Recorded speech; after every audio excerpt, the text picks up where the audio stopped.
Let's start with the Energy Secretary, who wants to recycle himself as leader. He said he'd cut families' energy bills by £300. Can the Prime Minister tell the House how much have energy bills fallen by since the election? Well, Mr. Speaker, I'm very pleased to say we're taking £150 off energy bills.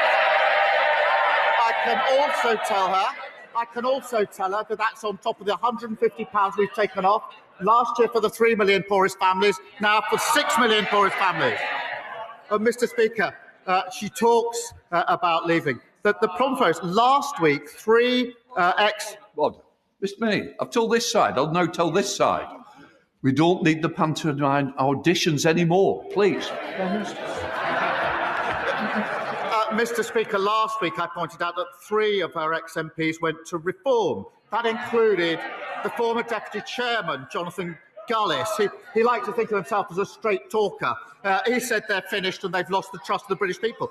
In total, Mr. Speaker, 21 ex-Tory MPs have now left for reform.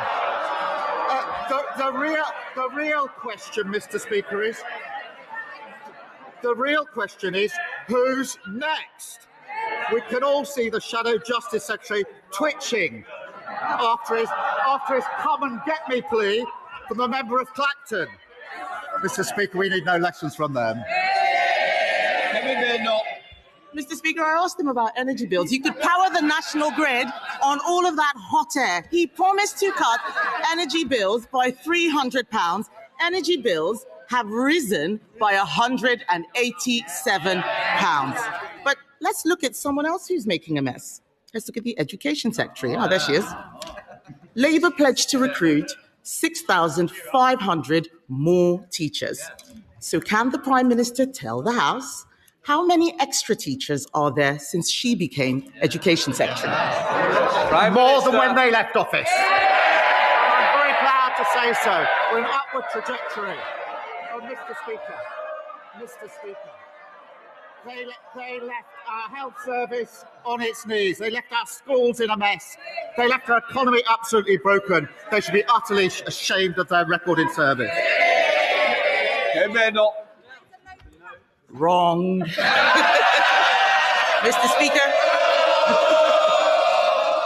Mr. Speaker, there are now 400 fewer teachers since she came into office. She's shaking her head. It's on the DFE website. Does she not check it once in a while? I can understand that the Right Honourable Lady is angry. We're all angry at the mess she's making. The Prime Minister doesn't know what's going on in energy, doesn't know what's going on in education. Does he know anything about what's going on in the Home Office? Last year, the Prime Minister promised to recruit 13,000 more police officers. How's that going? Prime Minister. 3,000 more by the end of March, and we're rising on police numbers. Mr. Speaker, they left the Home Office. The criminal justice system is utterly broken. Sir Brian Leveson has said on that. They lost control of our borders. They lost control of every single department. And she's obviously spent the morning rehearsing for the Liz Truss show. She's probably going to be the guest star next week. Both of them talking about how Liz Truss was 100% right. But what Liz Truss said was the Conservatives need to take... No, they don't want to hear it. The Conservatives need to take responsibility. The Conservatives need to take responsibility for their 14 years of failure. That was Liz Truss, their former leader. So perhaps she'll heed that, get up and say sorry. Kemi Badenoch. Wrong again. I asked him how many police officers. There are now 1,300 fewer officers than at the election. So, Mr. Speaker, I don't know if the Home Secretary wants his job, but I do read that she's having conversations with Tony Blair because he's already given up on the Prime Minister. Why don't we talk about the Health Secretary? Let's see how he's doing. We do know he definitely wants the job. He said he'd end the doctor strikes. So can the Prime Minister tell the House how many appointments have been lost to strike action since last July? Mr. Speaker, they left the NHS an absolute mess, with the highest waiting lists on record and the lowest confidence in the NHS ever. The Health Secretary said he would do 2 million extra appointments. He hasn't done 2 or 3 or 4. He's done 5 million extra appointments. That is because we invested in the NHS. What did they do? Having broken it, they voted against that investment. They should hang their heads in shame. Kemi Badenoch. Mr. Speaker, I asked him how many appointments have been lost to strike action. He doesn't know. Let me tell him. We have lost 93,000 appointments to strikes since the Health Secretary gave doctors a massive pay rise.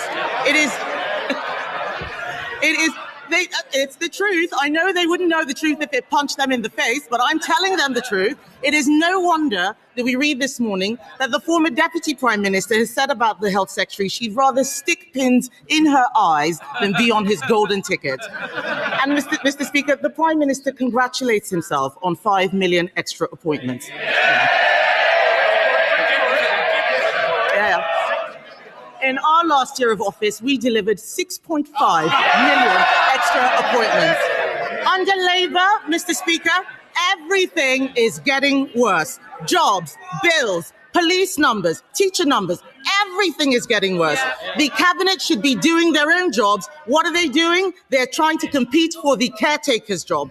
The only person who doesn't want the Prime Minister's job is the Chancellor. She's just trying to cling on to her own. Isn't it time, Mr. Speaker, that the Prime Minister admits that Labour isn't working?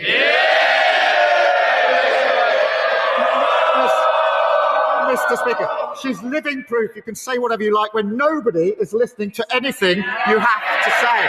There's absolutely no substance. She's no credibility on the economy. She still believes that Liz Truss was 100% right. She wants to go back to austerity with £47 billion of cut.